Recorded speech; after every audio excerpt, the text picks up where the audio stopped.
From today, we are starting a new chapter about experimental designs. So what is meant by experimental designs, right? So what is meant by design and analysis of experiments? So we see the definition of design and analysis of experiments is planning an experiment to obtain appropriate data and drawing inference out of the data with respect to any problem under investigation. Right? So this is the definition of design and analysis of experiments. So in this definition, you can see that this has got different components. So let's see these components one by one. So the first component, of course, is any problem under investigation, right? So you have any scientific problem that you need to get the answer for, that you need to solve. So that is your problem under investigation, the problem that you are investigating, the problem that you're trying to solve. So what you do for that is you plan an experiment, right? So you have a problem under investigation. So what you do for that problem is that you plan an experiment to get the answer for that problem. So you plan an experiment to whenever you have a problem under investigation. So what is the purpose of planning an experiment is that as a result of your experiment, you obtain appropriate data, right? So the purpose of planning an experiment is to obtain a data which is appropriate. So now appropriate means that where this data is going to be used for. So the purpose of collecting this data or of obtaining this data is to draw inference out of the data, right? So these are the main components of your design and analysis of experiments, that whenever you have a scientific query, whenever you have a scientific problem under investigation, so what you're going to do is that you're going to plan an experiment to get the answer for your problem under investigation. And you plan an experiment in such a way that in the end of the experiment, you're going to obtain appropriate data. And you're going to use that data to draw inference, to draw conclusion about the problem that you were investigating, that what is the solution to that problem, or what is the answer to that problem, to be more precise. So whenever you have a problem under investigation, you plan an experiment, you get your appropriate data, and you draw inferences out of the data. So these are the main components of design and analysis of experiments. So experimental design is basically a method to create a set of procedures for testing a hypothesis, right?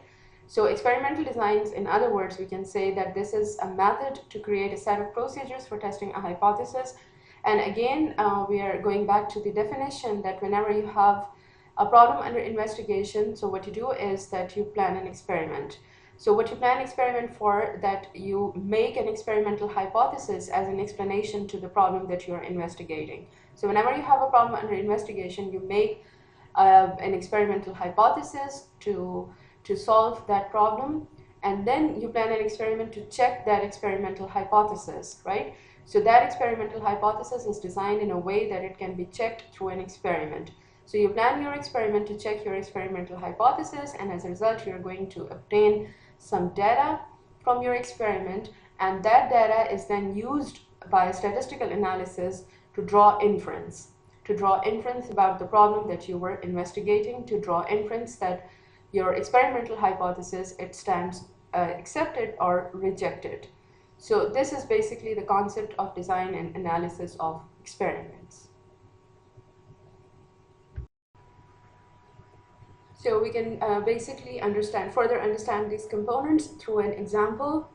So the first component is any problem under investigation. So let's suppose the problem that we are going to investigate, or the question that we are going to answer, is that are there any effects of different fertilizer doses on crop yield, right? So this is the problem under investigation, to find out the effects of fertilizer dose on the yield of crop. So what you're going to do for that purpose is that you're going to make a hypothesis. So hypothesis could be that there is an effect of fertilizer dose on crop yield. So you plan an experiment for that purpose. So your experiment could be that you define doses of fertilizers to be checked, right? Because we're talking about the dose of fertilizer, the effect of the dose of fertilizer on crop yield. So for that purpose, what we are going to do is that we can plan an experiment in which we give give crop plants different fertilizer doses. So we define the doses of these fertilizers to be given to the plants. So we can define 2, 3 or more categories of the fertilizer doses that we are going to give it to the plants. And the next part of your experiment is to grow crop plants receiving different doses of fertilizer that you have defined in planning your experiment, right?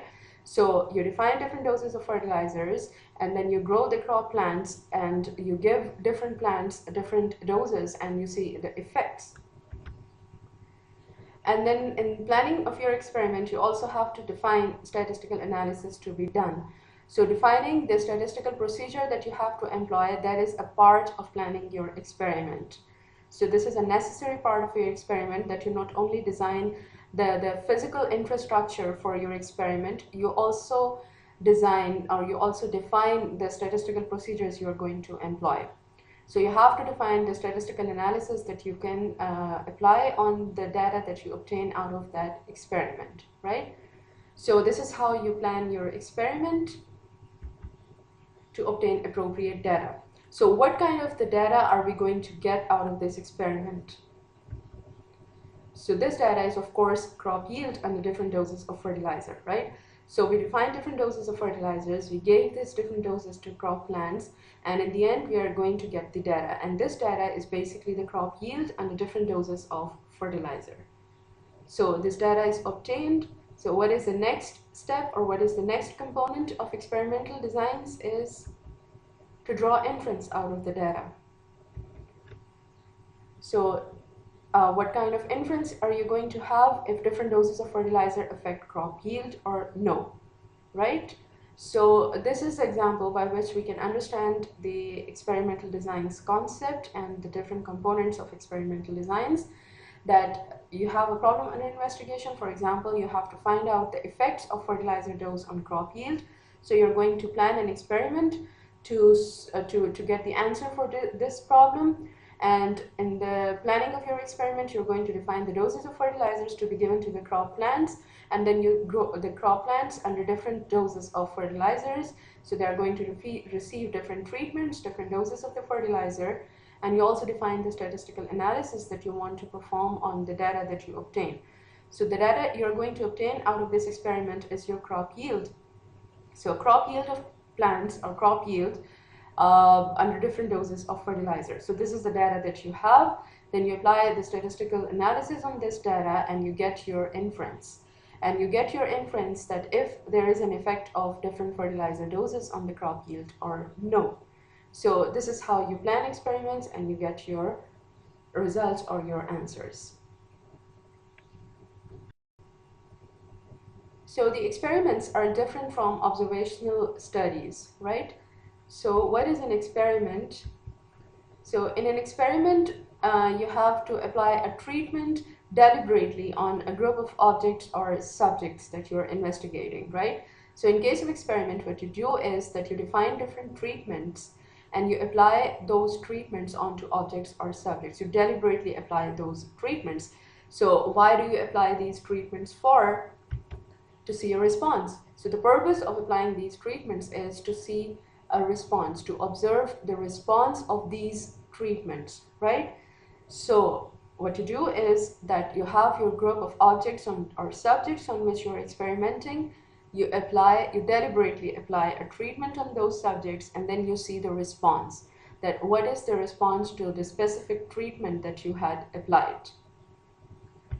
While in case of observational study, what you do is you collect and analyze the data without altering existing conditions. So in this case, you're not applying any treatment, right? So you don't define a treatment, you don't apply a specific treatment to see the response of that treatment. Rather, you collect the data which is present as such, and you do the analysis on that data.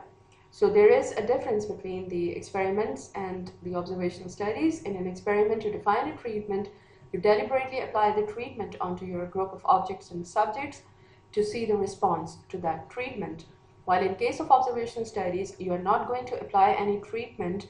Rather, you are observing, you collect the data from the existing conditions and you analyze that data to get your answers.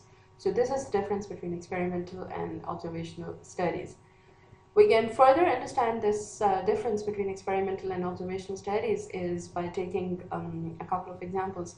For example, you want to see the effect of fertilizer dose on the crop yield, as we were discussing in the previous slide, that we want to see the experiment of to see the effects of different fertilizer doses on the yield of crop. So for that purpose, you plan an experiment. You define treatments, and the treatments are different fertilizer doses, and then you apply those treatments onto your objects, which are crop plants in that case.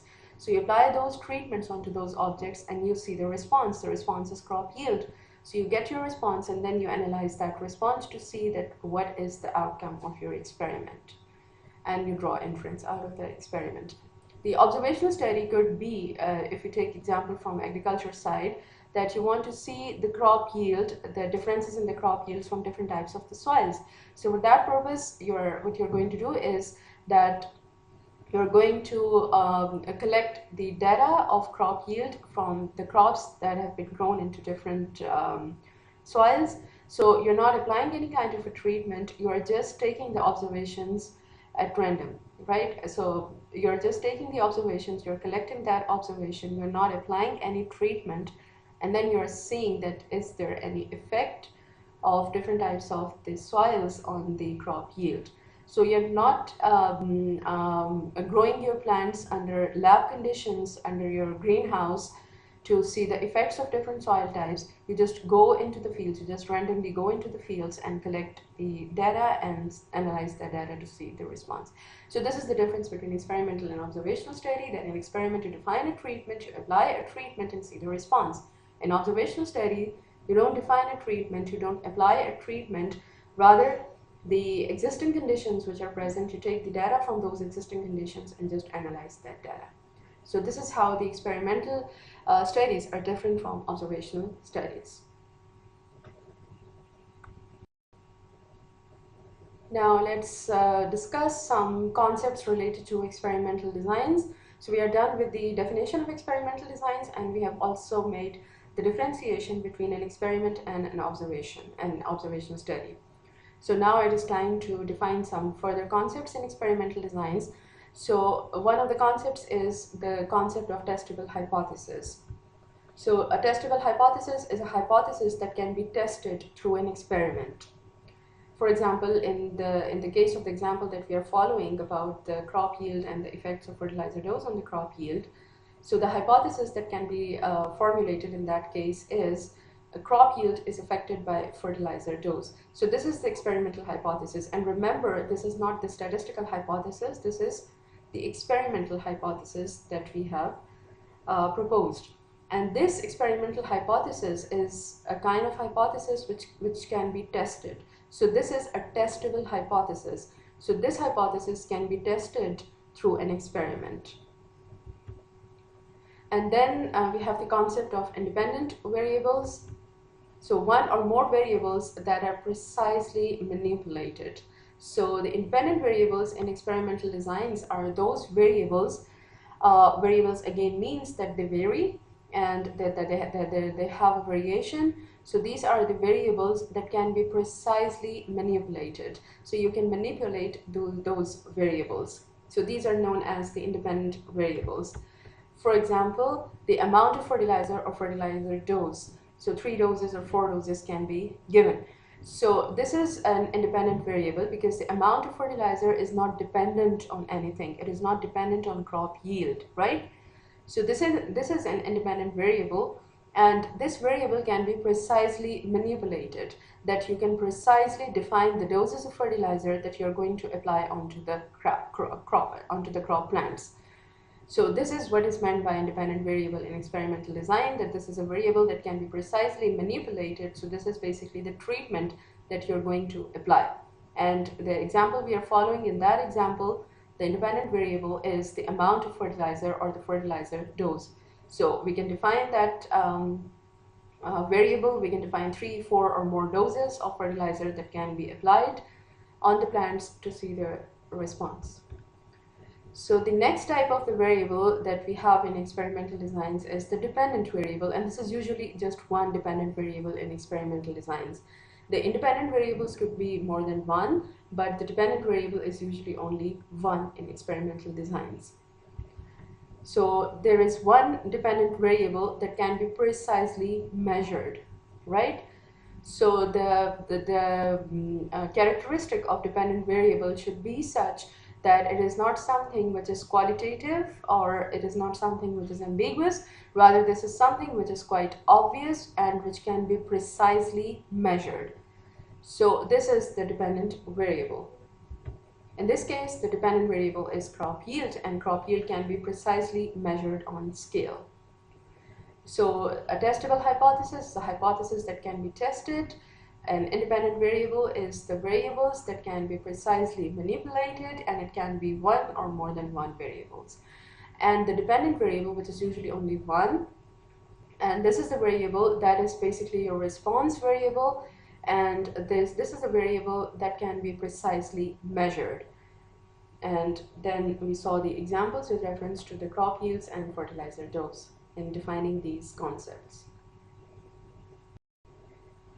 So then we have another concept, and that is the concept of experimental unit. So an experimental unit is a unit which receives a treatment, right? So a unit, an object, or a subject which receives a treatment is known as the experimental unit. A leaf, a tree, or an individual that receives a treatment is an experimental unit. And sometimes this is referred to as a plot, right? Especially when you're designing experiments for the agriculture field, then you sometimes refer these experimental units as plots. So in the example that we are following, the experimental unit could be a single crop plant receiving a specific fertilizer dose. Now remember one thing, that we are not talking about the group of plants, we are not talking about the group of objects, we are talking about a single experimental unit, right? A single experimental unit that is going to give us a single response, a single observation. So a single crop plant receiving a specific fertilizer dose is an experimental unit in this case. So if you have 100 crop plants in your experiment, that means you have 100 experimental units or plots, right? So you have 100 experimental units if you have 100 crop plants in your experiments. Now block, so what is meant by block is a collection of plots or experimental units. So a group or a collection of plots or experimental units is known as a block. And this is also known as samples or groups. So in the example that we are following, a group of crop plants receiving similar dose of fertilizer is known as a block. So in this case, what we are talking about is, we are not talking about the individual units, rather we are talking about the collection of the sampling units or experimental units. So a block is basically that collection or that group of the experimental units that are receiving a similar treatment or a similar dose of fertilizer. So in this case, a group of crop plants that receive similar dose of fertilizer. And of course, because we are giving different doses of fertilizers, so there are going to be more than one block in our experiment, right? So multiple samples, 2, 3, or more samples in an experiment. And these are defined by the group of the plants that are receiving similar fertilizer dose in this example. So what is an independent variable? It is the variable of our interest, and this is our treatment that we want to see the effect of. And what is our dependent variable? Our dependent variable is our response variable, and we are going to check our hypothesis through that response variable. So an experimental unit is that single object or that single subject which is going to receive a single type of the treatment, right? So a collection of the blocks, a collection of the experimental units that receive a similar type of treatment is known as a block or a group or samples. And because we are applying different doses of the fertilizer, or we are applying different treatments of our independent variable, so therefore we are going to have more than one block in our experiment. Now the sources of variation. The observations, they vary considerably among different experimental units, and this is known as variation, right? So the different experimental units, they're going to give us different observations. So there is going to be a variation in the response in different experimental units. For example, different plants will grow at different rates and crop yield of the samples or blocks will vary, right? So we are growing the crop plants, in the example we are following, so we are growing the crop plants under different doses of fertilizer, and a single block will have a different value from the other one, right? So different plants, they are going to grow at different rates, and the crop yield of the samples, which depends on the growth of the crop plants, so that is going to vary among different blocks. So we are going to have a variation in response, we are going to have a variation in our observations. So what are the sources of this variation, right? So the two main sources of variations in simple experiments like this one are treatment and extraneous factors that cause experimental error. So these are the two main sources of variation that we are going to observe in our experiment, right? So what is meant by the concept of sources of variation? The concept is that our experimental units, they are going to give us different observations. The response of different experimental units is going to be different, and this variation is because of two main factors: the treatments, which we deliberately introduced, and the extraneous factors, which result into experimental error. Now let's talk about the sources of variation independently. So the first source of variation is the treatments, right? So treatment is a source of variation, and this is deliberately introduced. So this is done by manipulation of a certain variable of interest, and this is known as treatment variable, or the predictor variable, or independent variable, or factor, right? So these are different names for this independent variable that we are going to use, and the different treatments of the independent variable that we are going to apply on different experimental units. So this is one source of variation, and this is a source of variation in which we are actually interested, because we want to see the response, that is there any change, is there any difference in the response of different experimental units to different treatments. So this is very much the source of variation of our choice. So this is the variation introduced deliberately by the experimenter to see the influence or effect.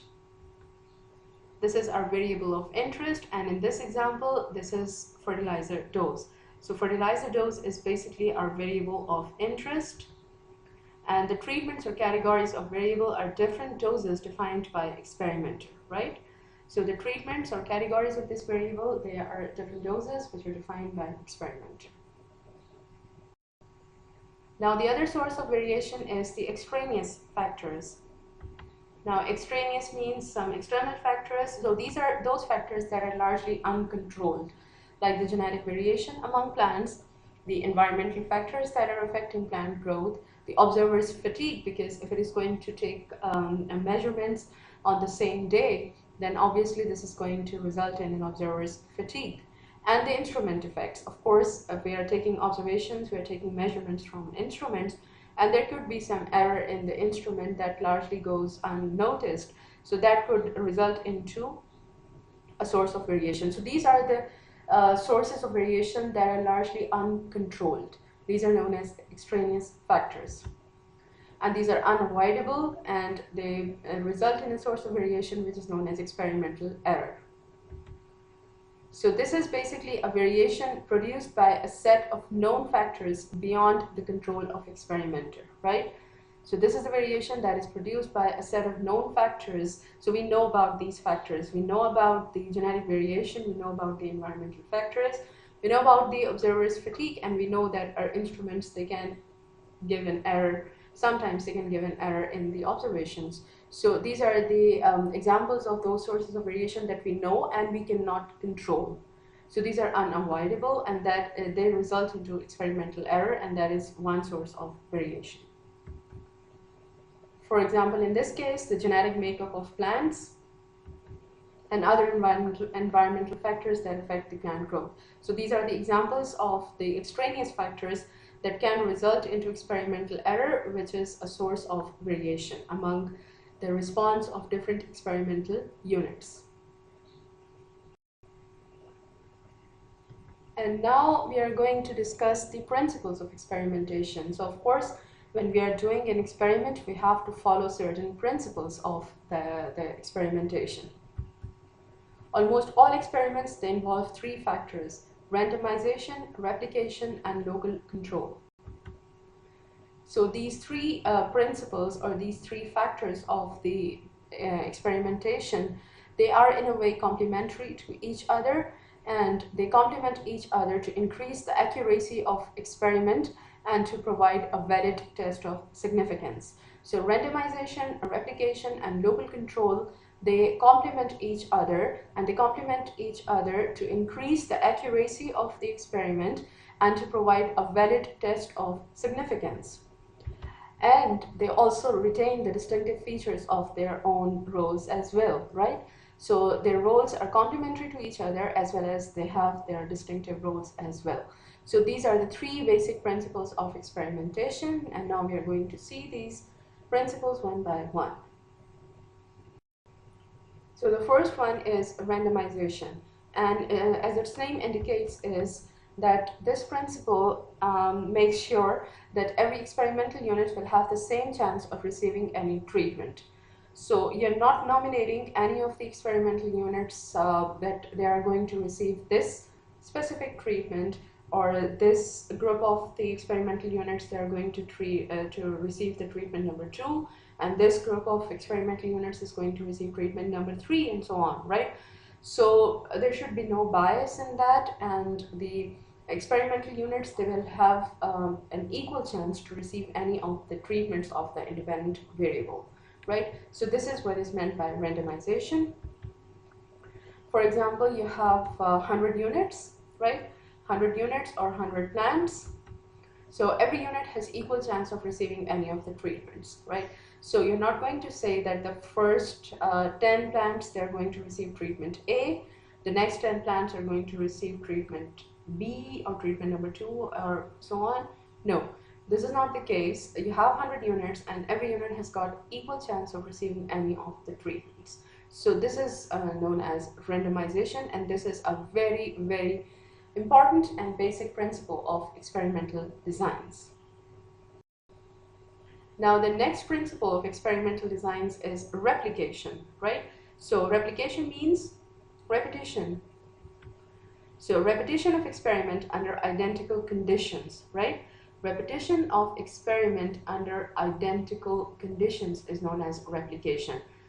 So which means that if you're going to give treatment, so that treatment is to be replicated. So number of experimental units under the same treatment. So this is not enough in most of the experiments that you give treatment to only one of the units and you see the response, right? So that is not going to be sufficient. You should give that treatment to a number of units so that you can see the variable responses. So there should be a replication in your treatments, and greater the number of replicates, greater is the precision of the experiment, right? Because your treatment is not the only source of variation that you have in your experiment. As we saw, that there are different sources of variation that are largely uncontrolled, right? And they result into experimental error. So if you're going to apply a single treatment on a single unit, and you're deciding on that single unit for each of the treatment, like for you have 5 treatments and you have 4 treatments, you select only 4 plants and you want to see the effects of those treatments on those plants. So is that going to be sufficient? No, that is not going to be a sufficient response, because there are other factors that could affect the growth of the plant in that case.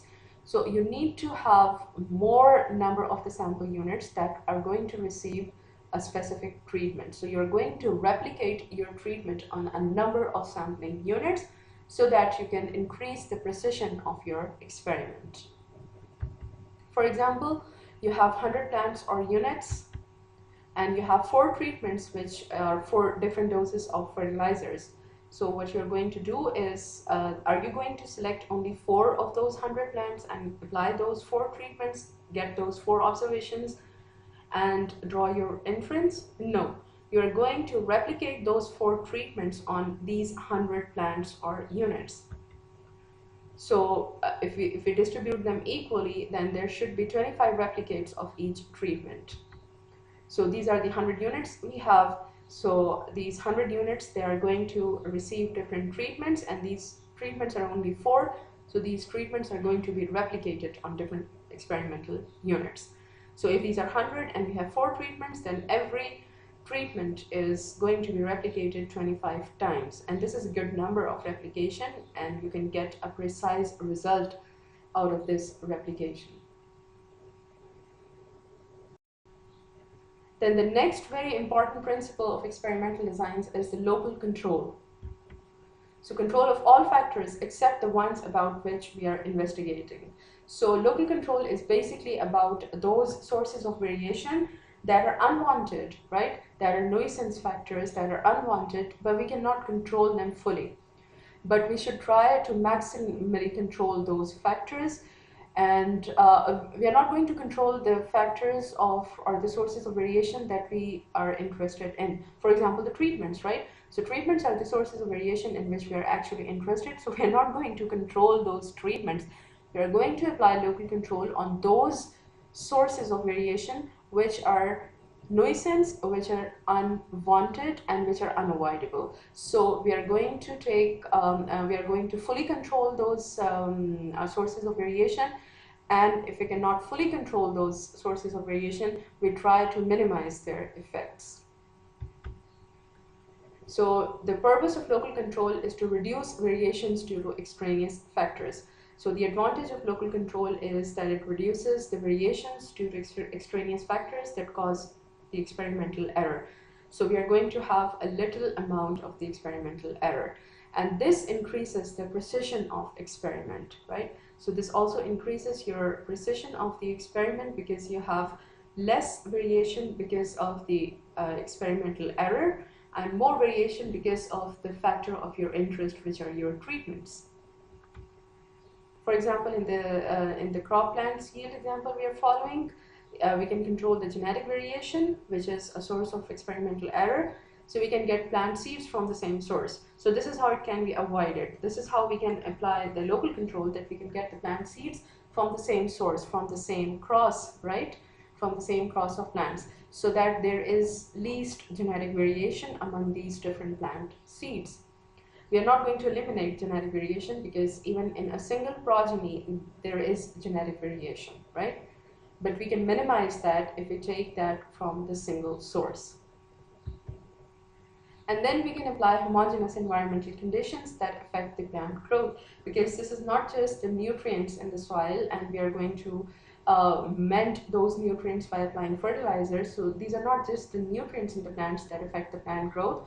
These are other environmental factors as well, like sunlight and moisture. And so these are just some of the factors that also affect plant growth. So how we can control the effect of these environmental factors, or how we can minimize the effects of these environmental factors, is that if we provide all of the plants or all of the units with the homogeneous condition, right? So they all receive the same amount of sunlight, they all receive the same amount of water, and they are kept under same temperature. So if they are applied with the homogeneous environmental conditions, then we can reduce, we cannot fully eliminate, we can reduce the variation which is imposed by these extraneous factors, and that results into an experimental error. So the purpose of local control is to reduce the experimental error to maximum extent. And this is done to make sure that the only effective source of variation are the treatments. So there are going to be sources of variation due to the extraneous factors, but those sources of variation are minimized so that they are not that much effective. So that we are left with only one effective source of variation, which is our treatments. So this is the basic purpose of local control. And another concept in the local controls is to have a control group. So it is important to include a control or a placebo group as well. So this is going to be a group of sample units that receive no treatment at all, right? So a sample or group of plants receiving no fertilizer, they are just grown in simple soil. So this is going to be your control group, and this control group also eliminates the also reduces the chances of experimental error. So these three principles of the experimental design: randomization, replication, and local control. So all of these, they are essential for making a valid estimate of error, which is within variance, right? So they all are essential in making a valid estimate of error and to provide us a valid test of significance, right? So we need to exercise these principles to maximum possible extent, so that we can have a valid estimate of error, so we can clearly identify that what is the source of variation other than our source of variation of interest, right? So what is the magnitude of that variation which is introduced by the experimental errors, and this is going to provide us a valid test of significance. It increases the accuracy and precision of your experiment.